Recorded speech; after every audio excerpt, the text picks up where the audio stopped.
అంతరాయతిమిరోపశాంతయే శాంతపావనమచింత్య వైభవం తన్నరం వపుషి కుంజరం ముఖే మన్మహే కిమపి తుందిలం మహా. శరణం కరవాణి శర్మదంతే చరణం వాణి చరాచరోపజీవ్యం కరుణామసృణైః కటాక్షపాతైః కురు మామంబ కృతార్థసార్థవాహం. గురుర్బ్రహ్మా గురుర్విష్ణుర్గురుర్దేవో మహేశ్వరః గురుః సాక్షాత్ పరం బ్రహ్మ తస్మై శ్రీ గురవే నమః. వ్యాసం వసిష్ఠనప్తారం శక్తేః పౌత్రమకల్మషం పరాశరాత్మజం వందే సుకతాదంతపోనిధిం. అచతుర్వదనో బ్రహ్మా ద్విబాహురపరో హరిః అఫాలలోచనః శంభుర్భగవాన్ బాదరాయణః. వంశీ విభూషితకరాన్నవనీరదాభాత్ పీతాంబరాదరుణబింబఫలాధరోష్ఠాత్ పూర్ణేందు సుందరముఖాదరవిందనేత్రాత్ కృష్ణాత్ పరం కిమపి తత్వమహం న జానే. గోష్పదీకృతవారాశిం మశకీకృతరాక్షసం రామాయణ మహామాలారత్నం వందే నీలాత్మజం. ఆపదామపహర్తారం దాతారం సర్వసంపదాం లోకాభిరామం శ్రీరామం భూయో భూయో నమామ్యాం. పూజ్యాయ రాఘవేంద్రాయ సత్యధర్మరతాయ చ భజతాం కల్పవృక్షాయ నమతాం కామధేనవే. నారాయణం నమస్కృత్య నరం చైవ నరోత్తమం దేవీం సరస్వతీం వ్యాసం తతో జయముదీరయేత్. మానసికమైన సాధన ఏ విధంగా చేయాలంటే అనసూయు కృతజ్ఞశ్చ కళ్యాణాని చ సేవతే సుఖాని ధర్మ అర్థంచ స్వర్గంచ లభతే నరః. మొట్టమొదట 2 లక్షణములు అలవరుచుకుంటే చాలు. అది కూడా క్రమక్రమముగా అలవరుచుకోవలసినది. ఒకటి అనసూయత్వం, రెండవది కృతజ్ఞత్వము. అనసూయ అనే మాటకు అర్థం ఏమిటంటే అసూయ అనేది తెలిస్తే అనసూయ ఏమిటో తెలిసిపోతుంది. గుణేషు దోషావిష్కరణం అసూయ అని. ఎవరైనా ఒక మంచి పని చేస్తూ ఉంటే అందులో మనకు చెడు కనిపించడం ప్రారంభించిందంటే మనకి నిలువెల్ల అసూయ ఉన్నది అని అర్థం. అతడు మంచి గాయకుడండి, మీకు తెలియదు, వాడిలో చాలా దుర్లక్షణాలున్నాయి అంటాడు. ఒకడు మంచి గాయకుడు అని ఒకడు అన్నాడు. ఆ దుర్లక్షణములు మనకెందుకు, ఆ దుర్లక్షణముల వల్ల పోతే వాడైపోతాడు. మనకు కావలసింది చక్కని గానమును అందించటము అనేది. కానీ వీనిలో ఉన్న ఈ వినిన వానిలో ఉన్న ప్రవృత్తి ఏమిటి, మంచిలో చెడు చూసేటటువంటి ప్రవృత్తి వీడు పాడాలని వీడికి ఉంటుంది. ఇంక ఏదైనా సరే మనం ఓ మంచి గాయకుడు పాడుతూ ఉంటే వాళ్ళ పాడాలని అనిపిస్తుంది. ఓ మంచి ఆటగాడి ఆట చూస్తూ ఉంటే వాళ్ళ ఆడాలని అనిపిస్తుంది. ఒక మంచి వక్త ఉపన్యాసం వింటూ ఉంటే అతనిలా మాట్లాడాలని మనకు అనిపిస్తుంది. కానీ మన వల్ల కాదు. దానికి అనుగుణమైన ప్రయత్నం మనం ఇదివరకు చేయలేదు, ఇప్పుడు చేయటం లేదు, చేసే అవకాశం కూడా లేకనో పోవచ్చు. మన వల్ల కానిది ఇంకొకటి వల్ల అవుతున్నది అంటే దానివల్ల అతనికి ప్రయోజనము కలుగుతున్నది అంటే మన మనస్సులో దాట బయలుదేరుతుంది. దాని పేరు అసూయ. అది బయలుదేరిన తర్వాత ఏమవుతుందంటే క్రమక్రమముగా వాడిలో మనం ఎలాగా పనికిమాలిన వాళ్ళం అన్నది మనకే సిద్ధాంతం అయిపోయింది. ఎదుటివాడు కూడా పనికిమాలిన వాడు అన్నది కనుక మన మనస్సుకు నచ్చితే అప్పుడు తృప్తి. అందుకోసం వాడిలో ఏదో గానం అంటే గాలిపాటి ఎలా వచ్చింది, ఆ మాత్రం కృషి చేస్తే మనకి వస్తుంది. కానీ ప్రధానమైన దుర్గుణములు వాళ్ళు ఎన్నున్నాయో మీకు తెలియవు అంటాడు.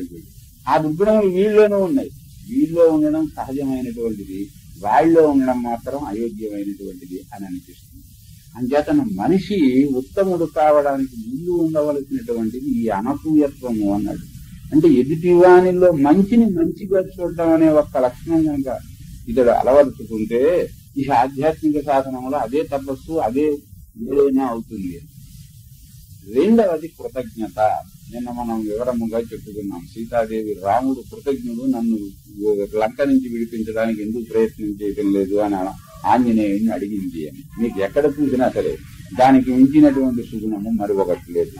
అది ఒకటి ఉంటే వాడింక బాగుపడ్డాడు అన్నమాట. ఈ రెండు లక్షణములు కలిగినటువంటి వాడు సుఖమేధతే అన్నది. ఇక వాడు సుఖపడకపోవడం అనేది లేదుట. అంటే దీన్ని మళ్ళీ ఇలా తిరగేస్తే అసూయావిష్టుడయి కృతజ్ఞతా లక్షణం లేక దానికి తోడు కృతజ్ఞత కూడా ఉన్నదో ఇక వాడు బాగుపడడు. ఈ లోకంలో వాడు బాగుపడినట్టు కనిపించినా అది బాగు కాదు. ఇది ఈ లోకంకే పనికిరానటువంటి వాడికి అక్కడ సంగతి ఏమిటి? అందువల్ల వాడు ఉభయలోక భ్రష్టుడు అవుతాడు. మరి ఏదో చేద్దామనుందండి, నిజమే. ఎక్కడి నుంచి ప్రారంభించాలి? సామాన్యముగా ఎవడు చెడ్డవాడిని కావాలి అని అనుకోడు, మంచిగా ఉండాలని అని అనుకుంటాడు. కానీ మంచిగా ఉండడం అంటే ఏమిటో వాడికి తెలియదు, ఎక్కడి నుంచి ప్రారంభించాలో తెలియదు. సరిగ్గా బడిలో చదువుకునే పిల్లాడిలాగే ఉంటుంది. సామాన్యంగా 190 మంది తండ్రులను ఏం చేస్తాం, ఒరే అబ్బాయి చదువుకోరా అని చెప్పని అంటాం. వాడు మొత్తం వాడు బ్యాగ్ అంతా తీసుకుని వచ్చి లైట్ దగ్గర కూర్చుంటాడు. ఆ పుస్తకములు ఇన్ని ఉంటాయి. ఏ పుస్తకం చదవాలి, ఎక్కడి నుంచి చదవాలి అనేది వాడికి ఒక సమస్య. మనం చదువుకునే రోజులు కనుక మన జ్ఞాపకం ఉంటే ఇది వస్తుంది. ఏదో ఒక పుస్తకం తీసినప్పుడల్లా మొదటి పేజీయే వాడు తీస్తూ ఉంటాడు. అందుకే ఏ పుస్తకానికైనా కుర్రవాడు చదివే పుస్తకానికి మొదటి పేజీ నలిగిపోయో, ఇంకా బుద్ధిమంతుడైతే చిరిగిపోయో ఉంటుంది తప్పడిచి ఉన్న పుస్తకం కాగితంలా ఉండదు. దానికి కారణం ఇది. అంటే తీసినప్పుడల్లా మొదటి పేజీ చదువుతాడు. అది వాడికి విసుగు రావడమో ఏదో అవుతుంది. ఆ పేజీ చివరకు వచ్చేటప్పుడు నిద్ర వస్తుంది, నిద్రపోతాడు. ఫోన్లో కుర్రాడు నిద్రపోతున్నాడు, పాపం అలసిపోయాడు కాబోలు అనుకుని వీడు ఉపేక్ష అయినా వహిస్తాడు. మళ్ళీ చదవరా అంటే ఈ పుస్తకం తీసి ఇంకో పుస్తకం తీసినా అలాగే అవుతుంది. అందువల్ల వాడిని ఏం చేయాలంటే ఊరికే చదువుకోరా అనడం వీడికి కూడా పాఠం లేదు. అంతేనా? రే ఈవేళ నీకేం పాఠం చెప్పారు, రేపు పొద్దున్న ఏం అసైన్మెంట్ నీకు ఇచ్చారు, అది పూర్తి చేసావా, ఈ పద్యం ఏమైనా అప్పచెప్పమన్నారా, ఈ పద్యం చదువు, లేదా ఆ సమ్మె చేసుకురమ్మన్నారా, అది చేసు చూడు అని ఇలాగ వాడు చెయ్యవలసిన పని ఏమిటో కాస్త తెలుసుకుని ఆ పని చెయ్యి అని కనుక నిర్దేశిస్తే అది చేస్తాడు వాడికి. అంటే ఇలాగ అనేటటువంటి వాడు ఒకడు ఉండాలి. ఎక్కడి నుంచి ప్రారంభించాలో తెలియాలి, ఏది ప్రారంభించాలో తెలియాలి. అది తెలియాలి అంటే ఒకడు మనకి ఇంకొకడు అనేటటువంటి వాడు ఒకడు ఉండవలసిన అవసరం ఉన్నది. ఆ అనేవాడు ఎక్కడ దొరుకుతాడు? ఇలాంటి పనులు పోని చదువుకునే కుర్రాడికి మాస్టరో ట్యూటరో లేకపోతే పేరెంటో ఎవరో ఒకరు ఉన్నారు. కానీ ఇలాంటి వాటికో మనం ఒక గురువు దగ్గరికి వెళదాము అంటే ఎవడు గురువో సరైనటువంటి గురువో మనకు తోచదు. మనకి ఎన్నుకొనటం తెలియకపోవచ్చు, మనకి నిజంగా నచ్చేవాడు దొరకకపోవచ్చును. ఆయన గారు సరిగ్గా చెబుతున్నాడో లేదో అని అనుమానం ఉండొచ్చు. దానికి అవసరమైనంతటి భావ తీవ్రత మన మనస్సులో ఉండకపోవచ్చు. ఇలాగ అనేక కారణముల వల్ల మనకి మనిషి దొరకడు. అప్పుడేం చెయ్యాలి? నువ్వు ప్రత్యేకించి ఒకరిని ఆశ్రయించడం అంత అనహంకార స్థితి రాకపోయినా జనాన్ని చూసి మనం కొన్ని నేర్చుకునే ఉంటాయి. వీడు మంచివాడు, వీడు చెడ్డవాడు అనే ఒక బరహం మీద అభిప్రాయం ఒకటి ఉంటుంది. అది చూసి సతాన్ ధర్మేణ వర్తేత క్రియాం శిష్టవదాచరేత్ అసంక్లేశేన లోకస్య వృత్తిలిప్సేత వై ద్విజః. ఇంతకంటే సర్వసాధారణమైన సర్వసులభమైన ధర్మం ఇంకొకటి లేదు అన్నది మనిషి ప్రారంభించడానికి. అది ఏమిటంటే సతాన్ ధర్మేణ వర్తేత. సజ్జనుడు ఏ ధర్మాన్ని అనుష్ఠిస్తున్నాడో నువ్వు కూడా అదే అనుష్ఠించు.